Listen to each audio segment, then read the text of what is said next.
Hi guys, welcome to my channel, Lenette Looks. Let's get started. Today I'm going to be talking about the 10 books I want to read in 2022. And this is not in any particular order. Number one is, I'm going to be looking at my notes, so if I look down. So the first one is The Last Thing He Told Me by Laura Dave.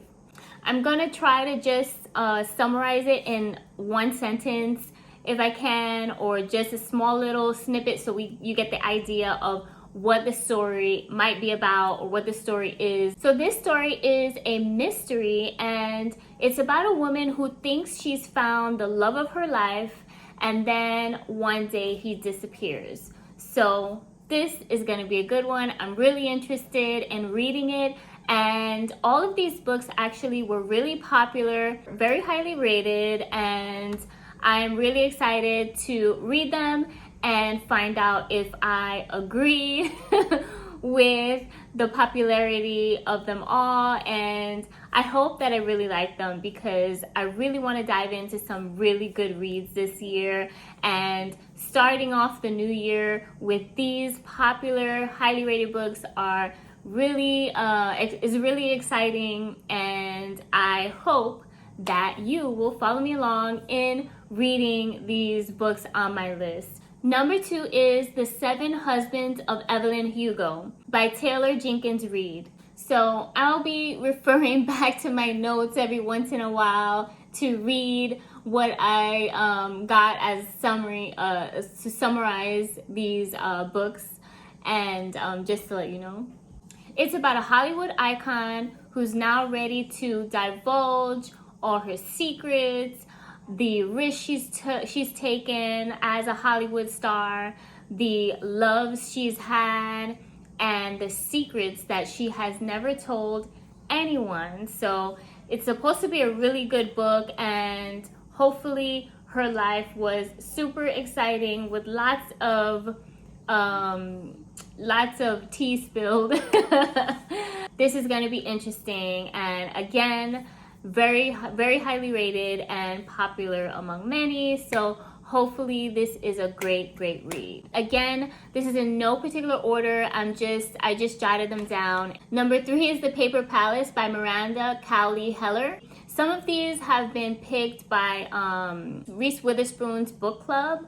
So this was really interesting, and this was one of them, and this is what she had to say about this book. Reese Witherspoon said that this is a deeply emotional love story, the unraveling of secrets, lies, and a very complex love triangle. So this sounds really good. Number four is The Midnight Library by Haig. And I hope I'm not butchering any of the author's names. I apologize if I'm mispronouncing any of the names. I really don't mean to do that, of course. So apologies ahead of time if I'm mispronouncing any of them. The Washington Post actually stated that this is a feel-good book guaranteed to lift your spirits. And this I love, because I love feel-good books. I love a book that makes you feel good and all the way through and lifts your spirits. I'm sure all of us could use a little sprinkle of joy. So this book, this is what it says. It says, between life and death, there is a library. And within that library, the shelves go on forever. Every book provides a chance to try another life you could have lived, to see how things would be if you had made other choices. Would you have done anything different? Would you have done anything different? I think all of us could say there are things in our past. Obviously, hindsight is 2020. After you've already lived, you can look back and say, oh, I should have done this, I should have did this, and my choices or the outcome could have been different. But we don't get a chance or opportunity to go back in time and redo or undo the things that we've done. So this book is going to be really interesting. I can't wait to dive into it. I want to know what happens when they do turn back time and try to rearrange things and how the outcome would be. But this is supposed to be really, really, really, really, really good. It's very popular, highly rated, so I can't wait to dive into this. Number 5 is The House in the Guerulian Sea by T.J. Klune. The story follows Linus Baker, and he is a by-the-book caseworker in the department in charge of magical youth. He is assigned the task to determine whether 6 dangerous magical children are likely to bring about the end of the world. So that's a pretty big task, right? So that one should be good. Number 6 is For Aunties by Jesse Q. Sutanto.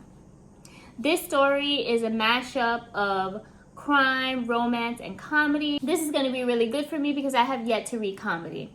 And so it involves a wedding, an accidental murder, and there's also a love story involved. Number 7 is Apples Never Fall by Liane Moriarty. This novel follows the Delaney family, and it looks at marriage, siblings, and how the people we love the most can hurt us the deepest. Number 8 is The Song of Achilles by Madeline Miller. This is a tale of gods, kings, immortal fame, and the human heart. It's filled with action and adventure and an epic love story. Number 9 is A Man Calleduva by Fredrik Backman. This story is about a man called Uva, and he is a grumpy man, and his world gets turned upside down when his new neighbors come into town. And Uva, he has a short fuse. People call him bitter and the neighbor from hell.